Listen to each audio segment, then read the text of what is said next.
Hello दोस्तों, मैं आपका फिर से स्वागत करता हूं आपके अपने channel Indian institute of stock market में। अब जैसा कि मैंने आपसे बात करी थी क्या कि हम जो है अगली वाली वीडियो लेके आएंगे कॉन्सेप्ट ऑफ वीक के बाद सपोर्ट और रेजिस्टेंस। अब बहुत सारे लोगों को लगेगा अरे यार फिर वही सपोर्ट और फिर वही रेजिस्टेंस, ऐसा बिल्कुल भी नहीं है।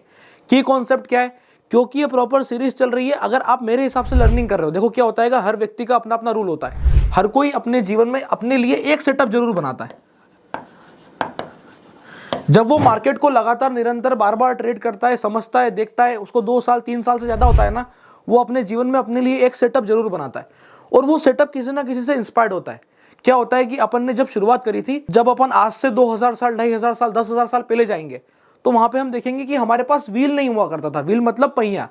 तो क्या हमने उस वक्त पहिया बनाया तो आज भी हम वापस पहिए को जीरो से बना रहे हैं? क्या नहीं, हम उसमें रिवॉल्यूशन ला रहे हैं। क्या कि और इसको अच्छा कैसे बनाया जा सकता है। हम बार बार तो पहिया इन्वेंट नहीं कर रहे हैं, हम बार बार तो व्हील को इन्वेंट नहीं कर रहे हैं। तो फिर तो यहाँ पे क्या कॉन्सेप्ट निकल करके आता है कि हर किसी का अपना एक सेटअप होता है, आपको बस अपना सेटअप उसके साथ मिलता जुलता बनाना है। तो जैसे कि आप मेरे साथ लर्निंग कर रहे हैं, आपने अगर अपनी लर्निंग मेरे साथ शुरू करी है या आपने किसी और के साथ लर्निंग करी थी और आपको बाद में फिर मेरा तरीका समझ में आया, तो मैं ये उन्हीं लोगों को बोल रहा हूँ जिनको मेरा तरीका समझ में आया है कि कैसे मैं सपोर्ट रेजिस्टेंस देखता हूँ। आप भी अपना तरीका मेरे से मिलता जुलता बना सकते हो या कुछ समय में अपने तरीके को चेंज कर सकते हो depending upon how you trade the market. ठीक है, तो ये चीज का हमें विशेष ध्यान रखना है। तो अब अपन सीधा चलते हैं किस पर, सपोर्ट और रेजिस्टेंस पर, कि कैसे बनता है सपोर्ट, कैसे बनता है रेजिस्टेंस और क्या रूल्स हमें फॉलो करने होते हैं। चलिए, सबसे पहले हमें ये ध्यान देना होता है कि जब हम सपोर्ट की बात कर रहे होते हैं, मतलब वो ऐसा जगह होती है जहां पर हमें होती है डिमांड, किसी ना किसी चीज की डिमांड होती है। सबसे पहले एक चीज समझिएगा, कभी भी सपोर्ट और रेजिस्टेंस सिर्फ एक लाइन नहीं होता है। सपोर्ट और रेजिस्टेंस क्या होता है, एक जोन होता है। जैसे कि अपन यहां पर बात करते हैं, ये हो गया अपना सपोर्ट। अब सपोर्ट यहां पर क्यों है, सपोर्ट आपको हमेशा ध्यान देखना है, सपोर्ट बनेगा हमेशा नीचे की तरफ। जब भी हम चार्ट को देखेंगे अगर ध्यान से, तो चार्ट को देखने पर मुझे एक चीज समझ में आएगी कि जो भी चार्ट ऊपर से नीचे की तरफ ड्रैग कर रहा है, नीचे की साइड में जो होल्ड करेगा उसे हम सपोर्ट बोलेंगे, और जो ऊपर की साइड में मार्केट को जाने से रोकेगा उसे हम रेजिस्टेंस बोलेंगे। यह बेसिक चीज हो गई। सपोर्ट को ही हम और क्या बोलते हैं, डिमांड।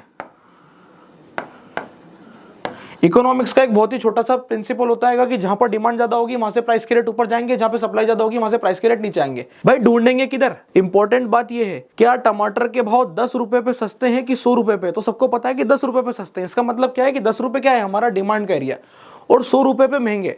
इसका मतलब 100 रुपए पे अगर कोई भी सप्लाई ज्यादा करेगा प्राइस एकदम टूट सकती है। तो 100 रुपए पे टमाटर के भाव महंगे, और होता भी यही है। जैसे ही नई फसल आती है, यानी सप्लाई जैसे ही बढ़ती है, 100 रुपए से प्राइस कहाँ आती है, नीचे की तरफ, ऊपर तो और जाती नहीं है।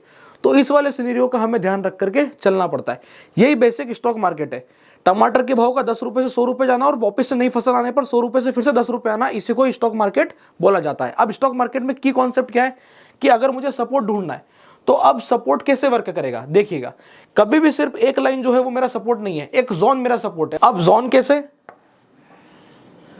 इसके अंदर में प्राइस आकर के ऐसे होल्ड कर सकती है, ऐसे निकल करके फिर मोमेंटम कर सकती है। अगर आपने डाउ थ्योरी वाली वीडियो देखी है जिसमें मैंने बताया था कि कैसे हमारा एक्यूमुलेशन होता है, तो वो एक्यूमुलेशन का फेस इसी डिमांड जोन में, इसी सपोर्ट पर बनकर के ऊपर की तरफ मोमेंटम लेता है। अब जोन क्यों जरूरी है? जोन इसलिए जरूरी है क्योंकि कोई भी इतना बड़ा तोपचंद नहीं है जो ये बोल दे कि भाई मैं बोल रहा हूं 21,550, यहीं से ही मार्केट पलटेगी। ये पक्का एरिया है। 550 का भाई 49 नहीं दिखने वाला। बोले कैसे?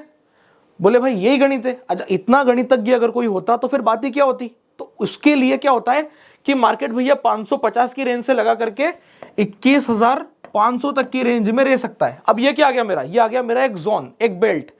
अब सपोर्ट रेजिस्टेंस बनाने किधर से, जैसा ही मैंने डिमांड के लिए बताया वैसा का वैसा ही सिनेरियो क्या होता है, वैसा का वैसा ही सिनेरियो हम जो है बनाते हैं सप्लाई के लिए, कि सप्लाई के लिए भी हमें क्या चाहिए होगी, एक जोन चाहिए होगी, और उसमें हमें क्या मिलेगी, सप्लाई।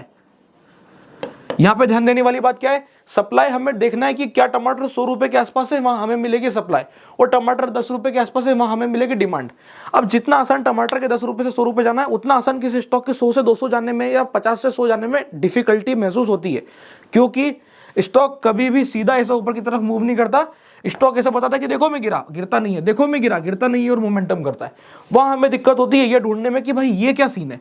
तो इसके लिए मैंने आपको कुछ प्रोवाइड की है, डिफरेंट वीडियोस। आप जाके प्रीवियस वीडियो चेक करो कि यहाँ पे ऐसे कौन से पैटर्न्स बनेंगे जिससे प्राइस होल्ड करेगी, यहाँ पे ऐसे कौन से पैटर्न बनेंगे जिससे प्राइस होल्ड करेगी, और किस स्ट्रक्चर के ब्रेकआउट पे प्राइस गिरेगी। ये अपन आने वाली वीडियोस में सीखेंगे जब हम कंप्लीट कर लेंगे हमारे चार्ट पैटर्न्स। अब चार्ट पैटर्न्स पे जैसे ही हम चलेंगे आपको और चीजें कनेक्टिंग महसूस होने लगेगी। अगर आप लोगों ने अभी तक चैनल सब्सक्राइब नहीं किया तो आप इस चैनल को सब्सक्राइब कर सकते हैं, जिससे कि जो है अपन प्रॉपर तरीके से जो सीरीज बना रहेंगे उस सीरीज में अगर आप पहली बार आके जुड़ रहे हैं तो आप यहाँ से इसको कंटिन्यू कर सकते हैं और प्रीवियस वीडियो को कनेक्ट करते हुए आगे की तरफ बढ़ सकते हैं।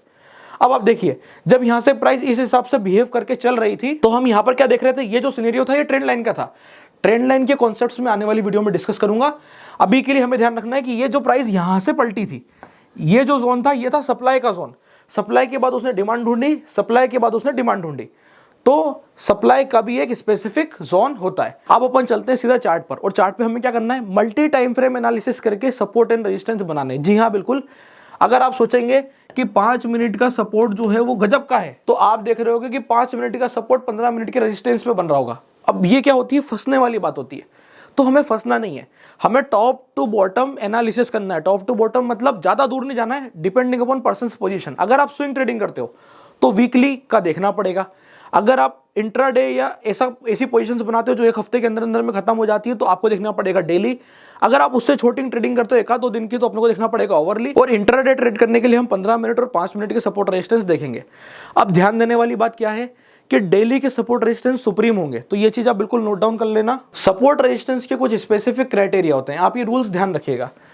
फर्स्ट स्ट्रेंथ होती है डेली की, सेकंड स्ट्रेंथ होती है ओवरली की, और थर्ड स्ट्रेंथ होती है 15 मिनट की, और इस हिसाब से बाकी का टाइम फ्रेम कैरी फॉरवर्ड करते हैं। अब अपन चलते हैं सीधा चार्ट पर और डेली से सपोर्ट रेजिस्टेंस बनाते हैं कि देखो जोन कैसे निकलेगा। और आप देखोगे कि डेली का जोन जो है वो 15 मिनट में एक दिन खत्म करेगा।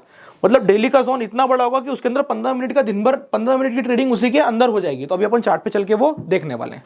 अब जो है अपन चार्ट पर आ चुके हैं।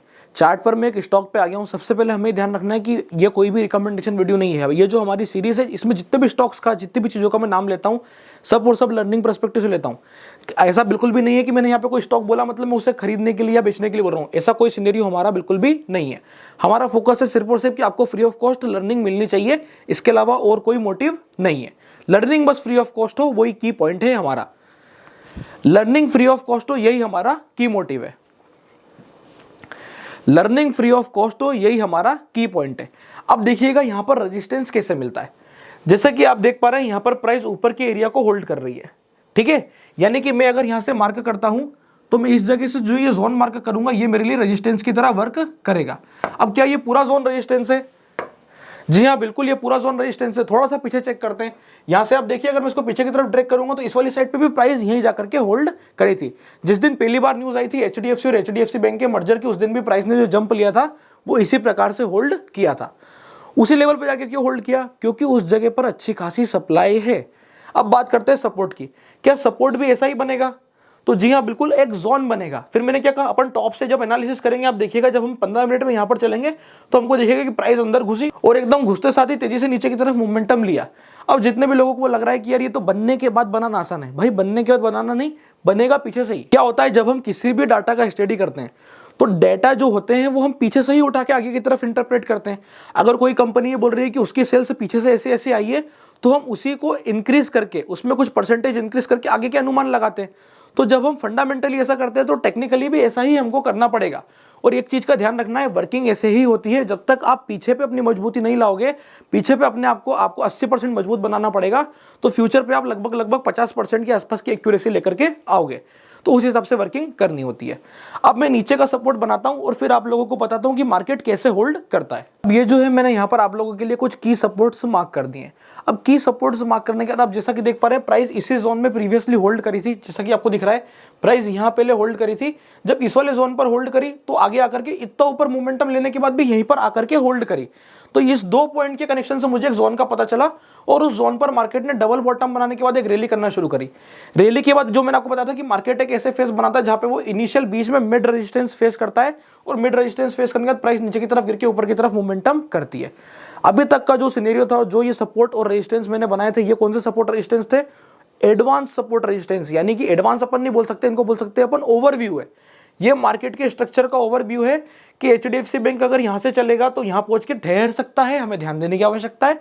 और अगर एचडीएफसी बैंक यहां से नीचे गिरेगा तो यहां पे जाके भी ठहर सकता है, हमें ध्यान देने की आवश्यकता है। इसका मतलब ये बिल्कुल भी नहीं है कि यहां पर ठहर ही जाएगा। उसके लिए उसे क्या लगेंगे? कुछ स्पेसिफिक पैटर्न्स। जैसे कि आपने मेरी प्रीवियस वीडियो देखी जिसमें बताया था कि यहाँ पे क्या बना है, बुल काउंटर अटैक। अब बुल काउंटर अटैक कौन सा था, टाइप 2। अब जितने भी लोगों को समझ में नहीं आया कि क्या टाइप 2, आप जाके मेरी बुल काउंटर अटैक वाली वीडियो देखना, जिसमें कि टाइप 1 और टाइप 2 कैसे वर्क करते हैं इसकी मैंने एक स्पेसिफिक वीडियो बनाई थी, तो आप जाके उसे चेक कर सकते हैं।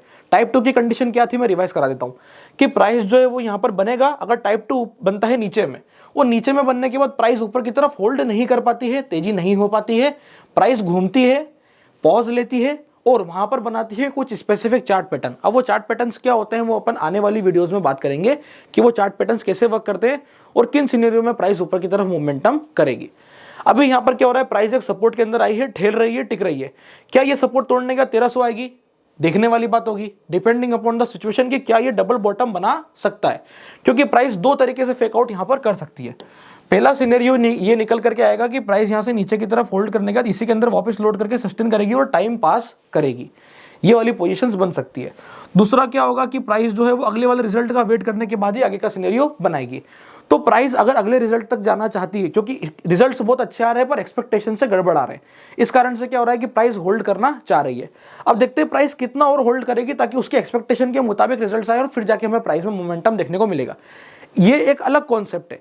अभी हम क्या समझ रहे हैं यहाँ पर कि ये थे हमारे मेजर सपोर्ट्स। अब ये जो मेजर सपोर्ट है, हमें यहाँ पर मेजर सपोर्ट के बारे में पता चला। अब कुछ अपन minor support and resistance mark करते हैं, वो हम मार्क करेंगे छोटे छोटे जोन्स के साथ। तो मैं वो भी चार्ट पर आगे के लिए मार्क कर देता हूं ताकि हमें पता रहेगा कि हमें इंट्राडे पर कहां का ध्यान रखना है। अब ये जो व्हाइट कलर से मैंने आप लोगों के लिए सपोर्ट और रेजिस्टेंस मार्क किए हैं, ये है हमारे माइनर, ये मेजर नहीं है। इसमें प्राइस रिस्पेक्ट करती है, पर कब करती है, जब वो बीच के स्ट्रक्चर में बिहेव कर रही होती है। बीच के स्ट्रक्चर मतलब मेजर से गई, नीचे आई, माइनर पे टिकी, माइनर पे टिकी, माइनर से सपोर्ट लिया, पूरे मेजर सपोर्ट तक, पूरे मेजर रेजिस्टेंस तक नहीं पहुंची, और वहां से क्या हुआ, फिर एक फॉल लिया, बीच में अपना एक माइनर सपोर्ट बनाया, माइनर सपोर्ट बनाने के बाद फिर से ऊपर की तरफ टॉप वाले रेजिस्टेंस पर पहुंची, फिर ब्रेक डाउन किया।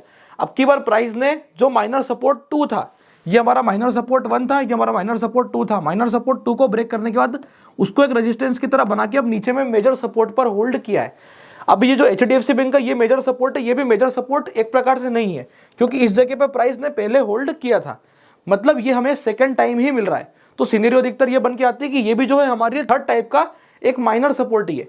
तो हमने यहाँ पर मेजर और माइनर सपोर्ट्स की बात करी। अब ये जो है हमारा ये मेजर सपोर्ट है, तो मेजर सपोर्ट क्या है, 1300 के आसपास। तो इस हिसाब से हम मेजर और माइनर सपोर्ट को आइडेंटिफाई करते हैं कि प्राइस ने वहां पर कितनी बार होल्ड किया है।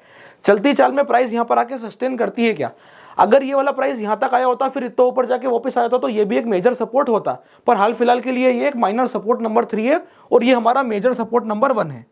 इस हिसाब से हमें ढूंढना होता है। तो आई होप आप लोगों को ये मेजर और माइनर सपोर्ट के कॉन्सेप्ट समझ में आएंगे, जिसमें हमने सपोर्ट रेजिस्टेंस को कैसे बनाते हैं, क्या उनके स्पेसिफिक जोन्स होते हैं और कैसे इस पे वर्किंग करी जाती है, इसकी चर्चा करी है। अब इसके बाद के सिनेरियो क्या बनते हैं, इसके बाद के सिनेरियो में ये होता है कि हमें क्या करना पड़ता है, नीचे के टाइम फ्रेम में उतरना पड़ता है। तो अब यहाँ से मैं कहाँ उतरूंगा, ओवरली पर। ये मेरे व्यू लंबे थे। अब जैसे ही मैं ओवरली टाइम फ्रेम पे उतरा, मुझे और क्लियर समझ में आने लगा कि अच्छा यहाँ से प्राइस ऐसे मूव करती है, ये सिनेरियो बनता है। अब मेरे को सपोर्ट पे क्या समझ में आ रहा है कि यार ये स्थिति है यहाँ पर, तो ये सपोर्ट तब सस्टेन करेगा जब यहाँ से प्राइस इसके ऊपर निकलेगी, तो मैं मानूंगा कि हाँ ये सपोर्ट सस्टेन कर रहा है और प्राइस इसके अंदर में होल्ड करेगी। अब ये सब तो ठीक है, ये कोई स्टॉक की बाई की रिकमेंडेशन में नहीं है। अब आगे क्या, यहाँ से मुद्दा क्या निकल के आता है, यहाँ से मुद्दा निकल के आता है कि हम ट्रेड कर सकते हैं आयरन कोंडोर। अब ये कैसे कर सकते हैं, क्योंकि हमें पता है कि मार्केट में हमने एक माइनर सपोर्ट 3 और माइनर सपोर्ट 2 निकाला था। ये माइनर सपोर्ट 3 माइनर सपोर्ट 2 था, तो माइनर सपोर्ट 3 और 2 के बीच में प्राइस होल्ड कर रही है। यहां से फरवरी के मंथ के क्या आयरन कॉन्डोर्स होने चाहिए, मार्च के मंथ के क्या आयरन कॉन्डोर्स होना चाहिए, हम उस वाले विषय पे एक बार विचार कर सकते हैं। इस हिसाब से हम वर्किंग को प्लान करते हैं। तो सपोर्ट रेजिस्टेंस हमारे ओवरली बेसिस पर यहाँ काम आ रहे हैं, डेली बेसिस पे कहाँ काम आ रहे हैं, on the purpose of investing, कि हम लंबा सोचते हैं। ओवरली बेसिस पे कहाँ काम आ रहे हैं, on the purpose of doing strategies. अब 15 मिनट पे कहाँ आएंगे, 15 मिनट पे आएंगे option buying, option selling, directional selling, इस वाले कॉन्सेप्ट से cash secured put, wheel strategy, इन सब के लिए हम 15 मिनट के माइनर का इस्तेमाल कर सकते हैं। तो आई होप आप लोगों को ये वीडियो समझ में आएगी। मैं आप लोगों को एक बार फिर से बोल देता हूं कि जिस भी स्टॉक का मैं यहाँ पर नाम लेता हूं वो सिर्फ और सिर्फ लर्निंग पर्सपेक्टिव के लिए होता है। ऐसा कतई कोई मोटिव नहीं होता है कि अपने को स्टॉक खरीदना है या बेचना है, क्योंकि एक हमारा प्रॉपर सीरीज बना रहे हैं और प्रॉपर सीरीज में क्या होता है कि लर्निंग करने के लिए हमें स्टॉक पर चलना पड़ेगा, और अगर हम स्टॉक पर चलेंगे तो फिर चर्चा निकल करके आती है कि स्टॉक इस सपोर्ट पर है, इस बॉटम पर है, इस टॉप पर है, तो वो सिनेरियो का हमें विशेष ध्यान रखना होता है। आई होप आप लोग मेरे साथ कनेक्ट कर पा रहे होंगे, आप लोगों को ये लर्निंग समझ में आ रही होगी, जिसमें हम कहाँ से शुरू किए थे, कहाँ पहुंच गए हैं और कहाँ हमें अभी हल और अपनी लर्निंग को बढ़ा करके पहुंचाना है। इस प्रकार के और शानदार लर्निंग कंटेंट से जुड़े रहने के लिए आपको सिर्फ मात्र और मात्र एक काम करना है, वो है चैनल को सब्सक्राइब और एक कॉपी और पेन का खर्चा। इसके अलावा आपको कुछ और करने की जरूरत नहीं है।